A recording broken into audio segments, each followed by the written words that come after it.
A ver, bienvenidos entonces a esta primera charla que ofrece el Centro de Altos Estudios en Derecho y Gestión Pública. Mi nombre es Juliana Melisa Ciesa Verástegui. Soy abogada, especialista en Derecho Administrativo y en Procedimiento Administrativo Sancionador en específico. La idea de estas clases es dotar de conocimientos esenciales básicos a los estudiantes de Derecho, abogados que nos siguen y que realizan una litigación activa también en el ámbito del derecho administrativo.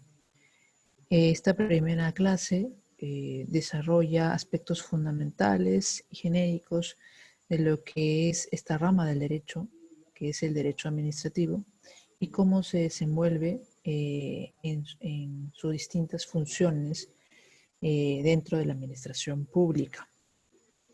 Espero que sea del agrado de todos ustedes. Y bueno, empezamos el día de hoy con el derecho administrativo, la actividad administrativa y el silencio administrativo.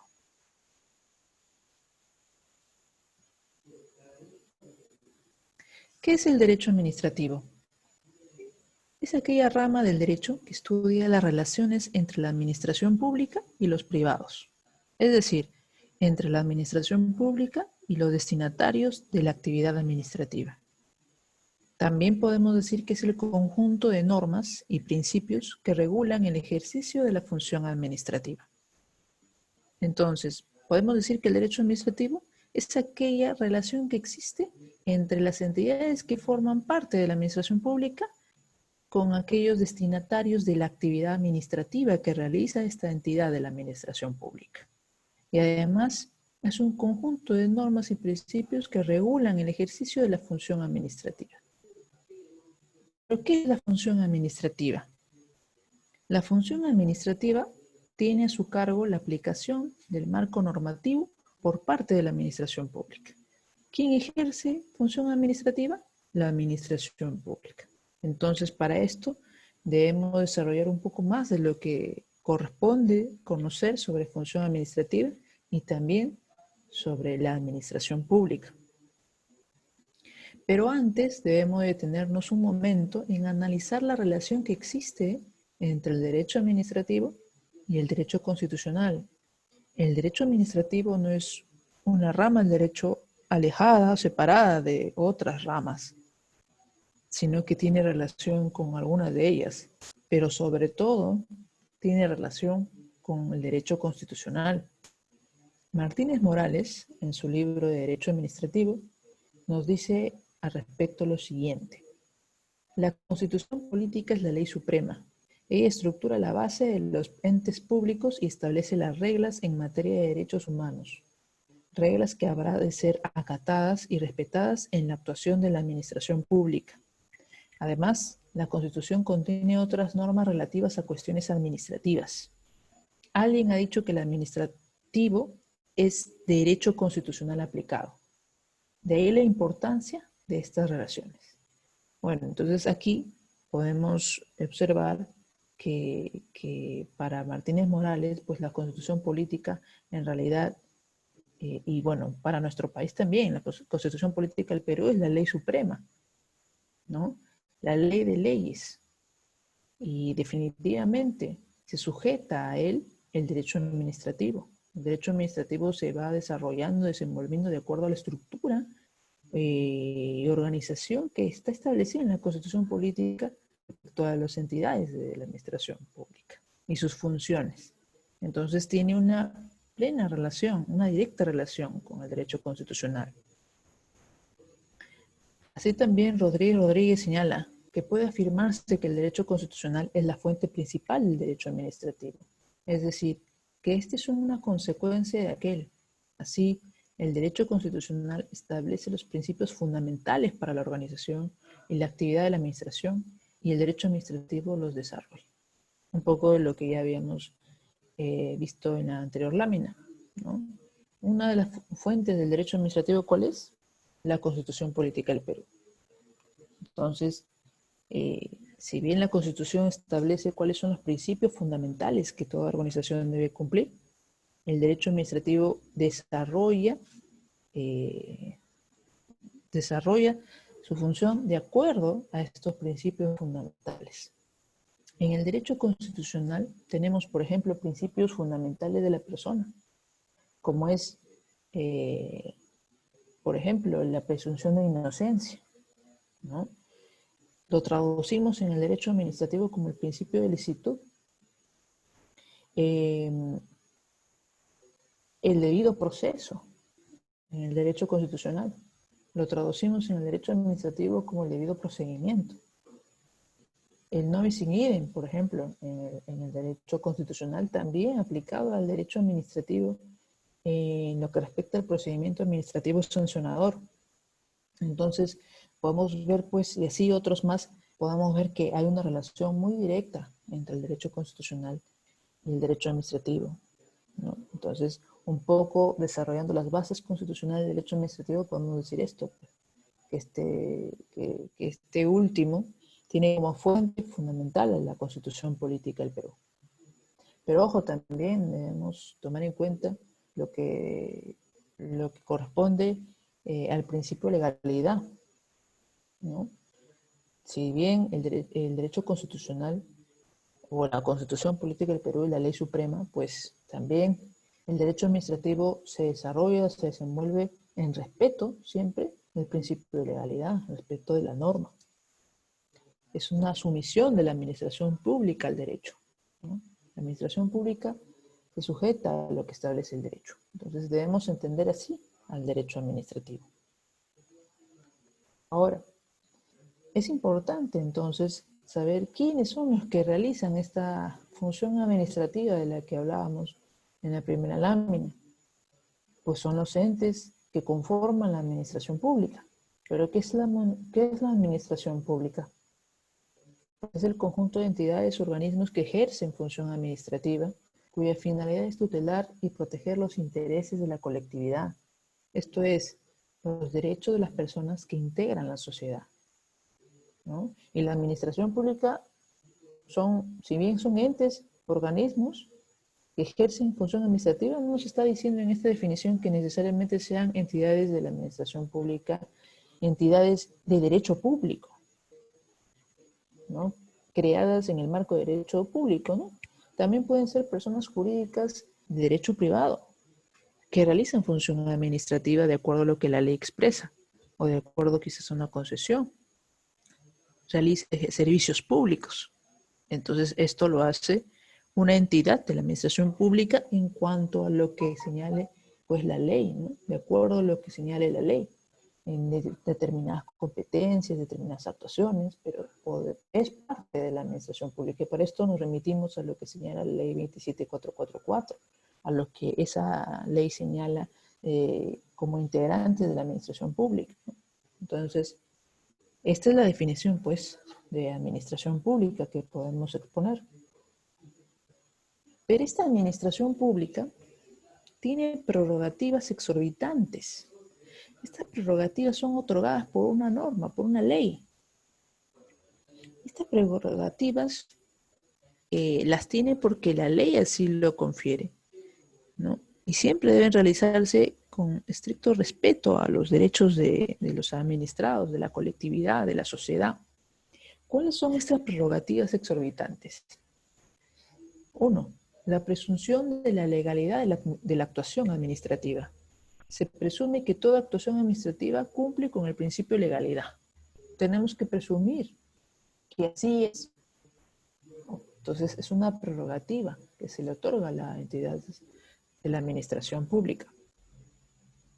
Dos, la potestad de anular sus propias decisiones cuando sean ilegales o agraven el interés público. Esa es otra prerrogativa que se le da a la administración pública, que ellos mismos puedan anular sus propios actos administrativos, ¿no? De acuerdo a lo que establece pues la ley, si incurre en algún vicio de nulidad, ¿no es cierto? O no se cumple con alguno de sus elementos de validez, entre otros. Pero ellos mismos pueden anular. No necesitan recurrir al Poder Judicial para anularlo. Al menos no como una primera alternativa. Ellos mismos pueden anularlo. Ya pasado el plazo que establece la ley, y que quizás más adelante ya empezaremos a ver esos temas también, a analizar estos temas, pasado un plazo determinado, ya se podrá recurrir al Poder Judicial. Pero en principio, ellos mismos pueden anular sus propias actuaciones, decisiones materializadas en un acto administrativo. 3. La regla de que no se le puede cuestionar si no se ha agotado la vía administrativa. Esta es otra prerrogativa también que se le otorga a la administración pública, que sus actos administrativos no pueden ser cuestionados en la vía judicial si es que primero no has agotado la vía administrativa, si es que primero no lo has cuestionado en la vía administrativa, ¿no? Entonces primero cuestióname a mí, termina de cuestionarme a mí, y si después no te parecen mis decisiones, estás en contra, te causan indefensión, consideras que estoy contraviniendo alguna norma, en fin, puedes recién recurrir al Poder Judicial. 4. La autotutela administrativa ejecutiva. La administración puede hacer cumplir sus propias decisiones. Eso es lo que significa la autotutela administrativa ejecutiva. Esto significa que la administración no necesita recurrir al Poder Judicial para poder ejecutar sus propios actos administrativos. No necesita, sino que ellos mismos pueden ejecutar sus actos administrativos. Lo hacen a través del procedimiento de ejecución coactiva, ¿no? También regulado por una ley. Entonces, estas prerrogativas exorbitantes de la administración pública que se le otorgan por ley a la administración pública debe ejercerse en armonía con los intereses de los destinatarios. Su límite es ese. No se puede ejercer libremente. Tienen un límite que es ejercerlo en armonía con los intereses de los destinatarios. Pero sí también tenemos que conocer cuáles son las formas de actuación de la actividad de la administración pública. ¿Cómo actúan ellos? ¿No? Entonces podemos revisar que son 7 formas de actuación de la actividad de la administración pública. Los 7 más importantes. La potestad normativa, ¿no? Por ejemplo, reglamentar las leyes, ¿no? Eso es una función de la administración pública, ¿no? Dependiendo de qué entidad, de acuerdo a la norma, de acuerdo a la ley. El poder de policía, que es aquella verificación que realiza la entidad de la administración pública previamente al otorgamiento de una concesión, de una licencia, de una autorización, ¿no? Aquí el administrado, el interesado, tiene un derecho preexistente y viene y solicita a la administración su respectiva autorización y licencia para poder ejercer ese derecho preexistente, ¿no? Entonces la administración va y verifica en qué circunstancias, qué tipo de negocio, de actividad va a realizar, y dependiendo de ello hace una evaluación y le otorga o no le otorga la licencia o la autorización.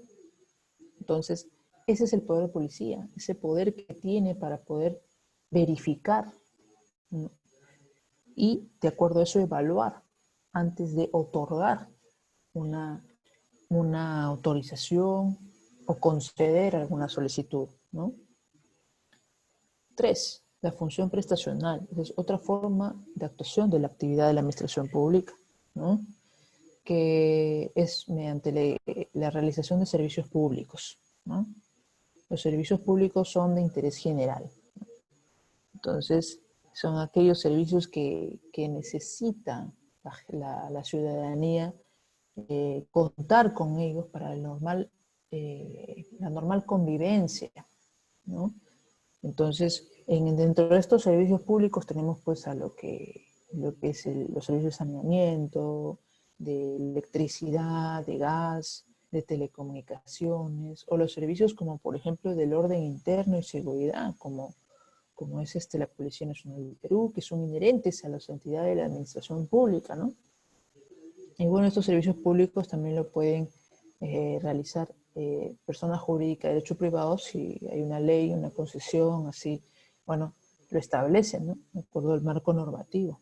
Pero estas empresas o personas jurídicas de derecho privado si realizan servicios públicos, si realizan función administrativa, entonces son entes o entidades de la administración pública, ¿no? Dentro de lo que le corresponde actuar.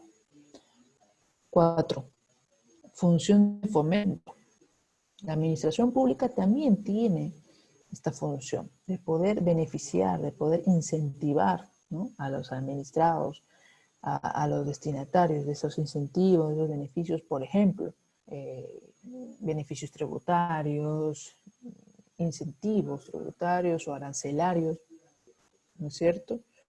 Que permita que ese administrado, que esa empresa, que esa persona que realiza una actividad pueda realizar esa actividad y beneficiar con ello a la colectividad, beneficiar con ello a la sociedad. Entonces, es importante esta función de fomento, porque no solamente estamos señalando que va a beneficiar a una sola persona, a una sola empresa, sino que con ello beneficia a un gran grupo de gente, ¿no?, de destinatarios de esos servicios. Entonces, es importante esa función de fomento. La potestad de fiscalización. Bueno, la potestad de fiscalización es verificar el cumplimiento de obligaciones, ¿no?, que están establecidas en alguna norma.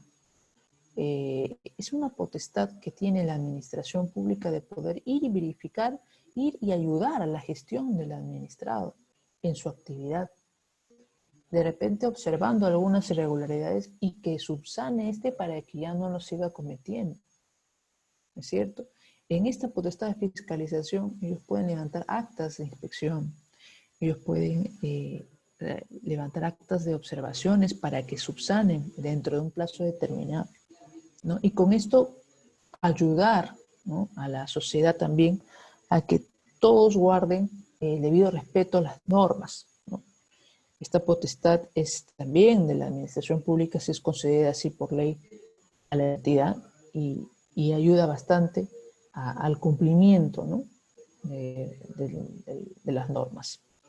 6. La potestad sancionadora. Ya con esto estamos ya en el ámbito de la aplicación de sanciones, del castigo que puede ejercer la entidad de la administración pública, si es concedido así por ley, si esa potestad es concedida por ley, ese castigo, ¿no?, que se imparte al administrado cuando ha cometido un ilícito administrativo, cuando ha cometido una infracción administrativa, ¿no?, en respeto de los principios que establece, pues, el procedimiento administrativo sancionador y su desarrollo, que quizás en alguna otra charla podamos tocar.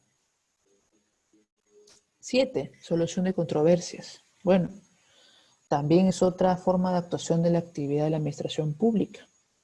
Si un administrado no está de acuerdo con un acto administrativo denegatorio quizás de su solicitud, pues puede recurrirlo, ¿no? Puede presentar un medio impugnativo, un recurso administrativo y poder de esa manera solucionar esa controversia. O también mediante la conciliación, ¿no?, una conciliación en nivel administrativo, cuando dos sujetos tienen un conflicto, ¿no?, y hay una entidad, por ejemplo, un tercero, que los ayuda a solucionar el conflicto. Esto se ve en los procedimientos administrativos trilaterales. Ahí se ve en esta situación, porque hay una etapa de conciliación. Entonces, de esa manera se puede solucionar controversias. Y es también una forma de actuación de la actividad de la administración pública. Entonces vemos hasta aquí 7 de las funciones, que hay más funciones también, pero son las más importantes, las más resaltantes que podemos exponer, ¿no? Ahora, hablando de la función administrativa que ejerce estas entidades que conforman la administración pública, debemos saber identificar qué formas jurídicas tiene la función administrativa.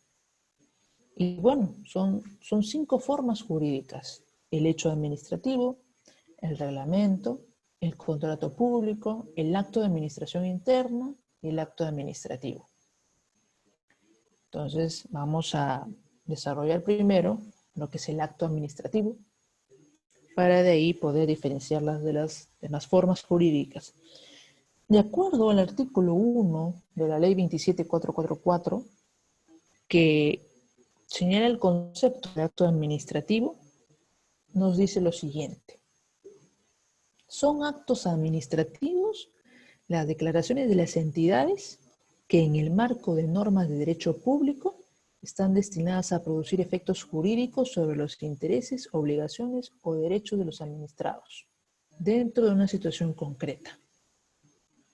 Entonces, debemos tomar en cuenta que para hacer un acto administrativo debe cumplir con todos sus elementos. La declaración de la entidad, en marco de norma de derecho público, produce efectos jurídicos sobre intereses o obligaciones de los administrados y dentro de una situación concreta. Si no estuviera en esta definición, situación concreta, ¿qué estaríamos definiendo en realidad? Si obviáramos situación concreta, ¿qué estaríamos definiendo? Una declaración de una entidad que en el marco de norma de derecho público está destinada a producir efectos jurídicos sobre los intereses, obligaciones o derechos de los administrados. Punto. Ahí estaríamos definiendo lo que es el reglamento. ¿No es cierto? Estaríamos definiendo lo que es un reglamento. Pero al colocar en el concepto dentro de una situación concreta, ya estamos identificando a qué función administrativa se refiere el artículo, que es al acto administrativo. Un acto administrativo tiene nombre y apellido. En el caso del reglamento no, es general, es abstracto. Entonces, así tenemos claro lo que es un acto administrativo. Pero también el mismo artículo señala que no son actos administrativos. Y por ejemplo dice que no es acto administrativo los actos de administración interna, ¿no? De las entidades destinadas a organizar o hacer funcionar sus propias actividades o servicios, ¿cierto? Tampoco es acto administrativo los comportamientos y actividades materiales de las entidades. Tampoco es acto administrativo. Entonces, los actos de administración interna no son actos administrativos. Y los comportamientos y actividades materiales de las entidades, que en realidad es el hecho administrativo, pues tampoco es obviamente acto administrativo, porque es hecho administrativo. Y lo señala el artículo 1 de la ley 27444. Entonces, en esta definición de acto administrativo, en este artículo, podemos tener claramente diferenciado, al menos por el momento, qué es un acto administrativo, qué sería un reglamento, qué es un acto de administración interna y qué es un hecho administrativo.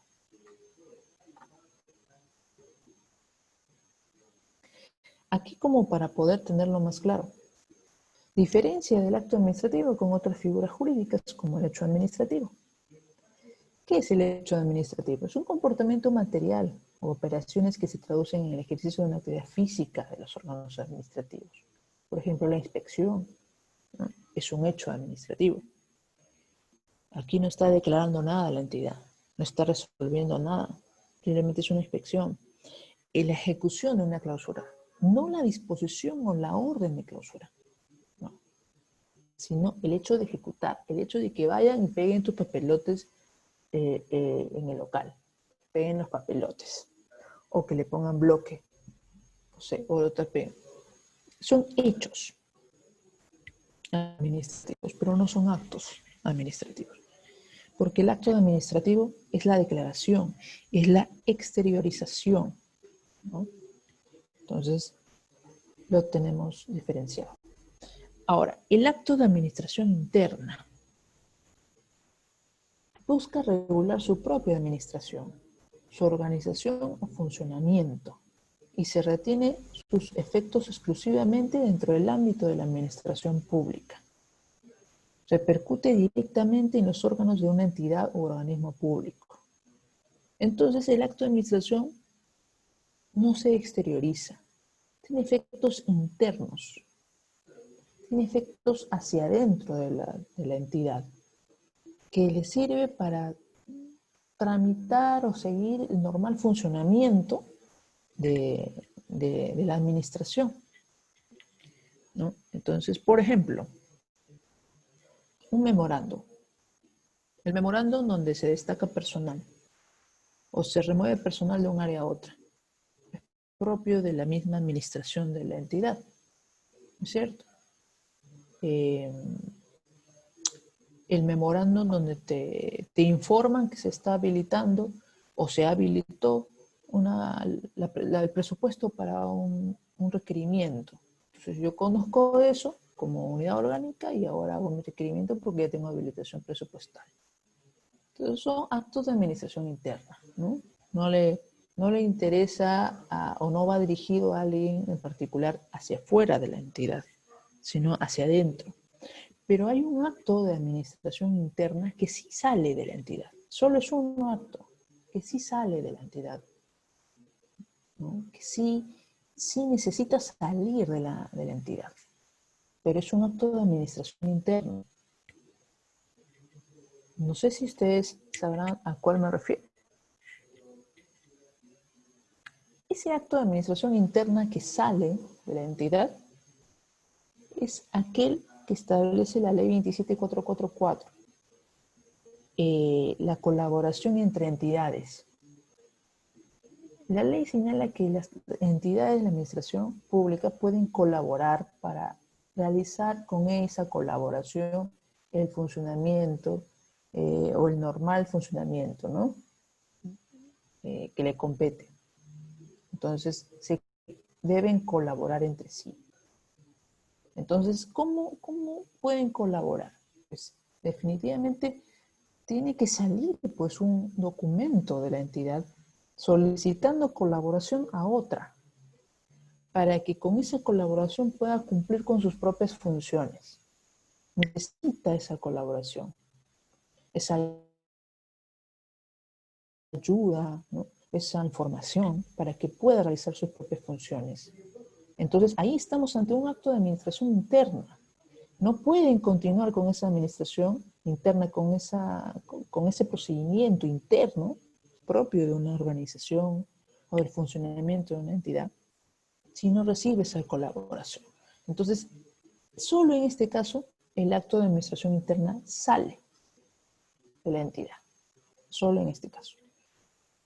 Pero bueno, esa es la definición del acto de administración interna. Y bueno, el acto administrativo, como hemos dicho, es una declaración, es una exteriorización, ¿no? La diferencia del contrato con el acto administrativo. El contrato me refiero a la contratación pública, aquellos que se encuentran regulados por la ley y el reglamento de contrataciones con el Estado. Ese tipo de contratos, no a los contratos administrativos de servicios, a los CAS. A esos contratos no nos referimos cuando tratamos de esta función administrativa. Porque, bueno, el CAS ya está considerado o es considerado un régimen laboral. Entonces, no estamos hablando de este tipo de contratación pública. Estamos hablando de la contratación de bienes y servicios dentro del marco de la ley y el reglamento de contrataciones con el Estado. Y el contrato, pues, es manifestación. El contrato es bilateral. A diferencia, pues, del acto administrativo, que es una declaración unilateral, ¿no? El reglamento, como ya habíamos definido hace un momento, habíamos diferenciado el acto administrativo. El reglamento es general, es abstracto. El acto administrativo es específico, es individual, ¿cierto? Ahora, hablando ya del acto administrativo, podemos tratar en esta lámina lo que corresponde a algunos tipos de actos administrativos. Y lo que señala el profesor Doromi, ¿no? El procedimiento declarativo del acto administrativo, por ejemplo, en sus diferencias. Por ejemplo, hay actos administrativos de decisión, que son las que conocemos comúnmente, ¿no? la resolución administrativa, la licencia, la autorización o una sanción. El acto administrativo de cognición, llamada también de conocimiento. Por ejemplo, los certificados de nacimiento, de defunción, inscripción en registros públicos, el levantamiento de actas, constancias de prestación de servicios, ¿no? Son actos administrativos de cognición, son actos administrativos de conocimiento. El acto administrativo de opinión es el acto administrativo de juicio.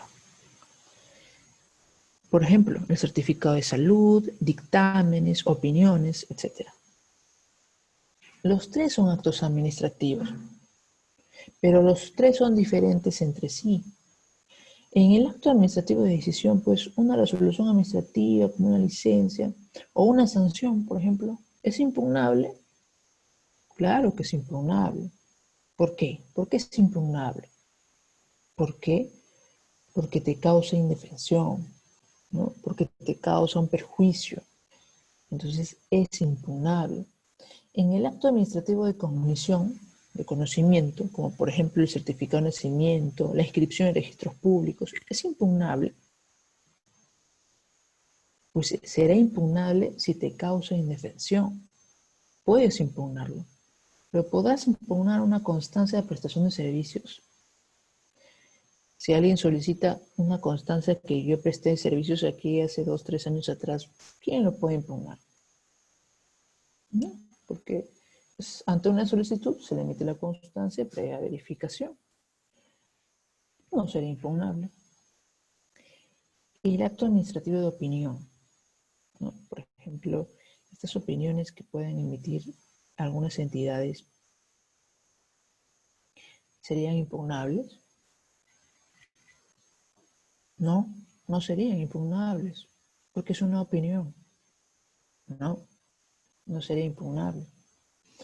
En la doctrina se señalaba que los actos administrativos deben ser aquellos que cambien o modifiquen tu estatus, ¿no? que causen algún efecto jurídico que modifique el estatus del que te encuentras, ¿no? Ese es el acto administrativo. Otros señalaban que no, hay que definir o hay que entender al acto administrativo en una concepción más amplia, ¿no? Incluyendo al acto administrativo de opinión, de cognición, y no solamente al acto administrativo de decisión, ¿no? De voluntad. Entonces, ahí hubo una diferencia entre las opiniones de algunos juristas en cuanto a estos tipos de actos administrativos. Pero, ¿qué establece nuestra jurisprudencia, por ejemplo? En esta casación 1831-2006 de Lima, señala lo siguiente. Se puede definir el acto administrativo como la declaración de voluntad, de juicio, de conocimiento o de deseo realizada por la administración en ejercicio de una potestad administrativa, distinta a la potestad reglamentaria. En esta línea de pensamiento, sostiene que en la administración la expresión de estados intelectuales de juicio, de conocimiento o de deseo son habituales.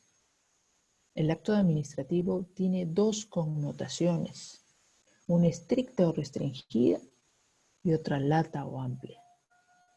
Por la primera, se entiende que el acto administrativo es toda declaración de autoridad que decide una cuestión planteada en sede administrativa. Y por la segunda, el acto administrativo no solo está referido a las decisiones de autoridad, sino también a todas las manifestaciones de juicio, de deseo o de simple conocimiento de la autoridad, siempre que de ellas puedan derivarse consecuencias jurídicas para los administrados. Entonces, tenemos esta casación y podemos entender ahora que el acto administrativo hay que conceptualizarlo, hay que entenderlo en su sentido amplio, ¿no es cierto? No solamente en aquella que tiene pues una decisión de autoridad, como lo señala la casación, sino también aquellas que son de conocimiento, sino también aquellas que son de juicio, ¿no? Como las opiniones. Entonces, todos estos son actos administrativos. Son tipos distintos, pero son actos administrativos. Podrán ver en el de comisión, por ejemplo, en el TUPA, si tú pides un certificado de parámetros urbanísticos, pagas tu tasa, te entregan el certificado. Es un acto administrativo de conocimiento, ¿no es cierto? Pero si tú pides una licencia, es un acto administrativo, si te la otorgan, claro, o si te la deniegan también, de decisión, de voluntad de la entidad. Pero si tú pides, por ejemplo, al OCE una opinión, pagas por esa opinión, ellos te emiten la opinión, bueno, también es un acto administrativo. Está en el TUPA también para el pago. Bueno, entonces estamos ante distintos tipos de actos administrativos y debemos entenderlo así. Entonces ya tenemos más claro aquí qué es el acto administrativo. Tenemos claro con esta primera charla introductoria de lo que es el derecho administrativo, conocimiento de qué es en sí esta rama del derecho, cómo se desarrolla, ¿no? Quiénes aplican esta rama de derecho. Hemos podido observar qué es la función administrativa, cuáles son sus formas jurídicas de la función administrativa, son 5. Hemos podido diferenciar también entre ellas, ¿no? Para poder identificar en el caso práctico que podamos tener en nuestro ejercicio profesional, qué es un hecho administrativo, qué es un acto administrativo. No voy a impugnar un hecho administrativo si tengo que irme yo contra el acto administrativo, qué es un acto de administración interna, qué es un contrato público, qué es un reglamento. Entonces, hemos conocido aquí cuáles son las formas jurídicas de la función administrativa, hemos conocido las prerrogativas de la administración pública, esas prerrogativas exorbitantes que le otorga la ley, pero que siempre van a tener un límite, ¿no? Que es no contravenir los derechos de la sociedad, ¿no? No llegar al abuso, no llegar al exceso. Pero estas prerrogativas las tiene la administración, las tiene. Y así también tiene formas en las que actúa la administración pública, ¿no es cierto? Distintas formas en las que ellos realizan su actuación administrativa, ¿no? Y la importancia que hay en cada una de ellas. Hemos sabido como concepto muy genérico, ¿no? De estas funciones y cómo se ha venido desarrollando con algunos ejemplos. Las bases constitucionales del derecho administrativo definitivamente, ¿no? Hay una relación muy directa entre el derecho administrativo y el derecho constitucional. Entonces, con esta primera clase, lo que hemos querido es precisamente poder manifestarles estos conceptos genéricos, estas diferencias que son importantes conocer, muy importantes, que es importante conocer, que debemos tener claro para el ejercicio de nuestra profesión, porque en realidad es habitual toparnos con este tipo de situaciones que nosotros lo vemos como teoría general, ¿no?, de derecho administrativo, pero que en estas láminas, en estos breves minutos hemos podido resumir y entender cómo funciona esta rama del derecho, cómo es el derecho administrativo y cómo es su desarrollo, su desenvolvimiento. Bueno, esperando que haya sido de su agrado esta primera clase intensiva de lo que es el derecho administrativo, la actividad administrativa y el acto administrativo. Estaremos viéndonos en otra sesión que organice el Centro de Altos Estudios en Derecho y gestión pública. Muchas gracias.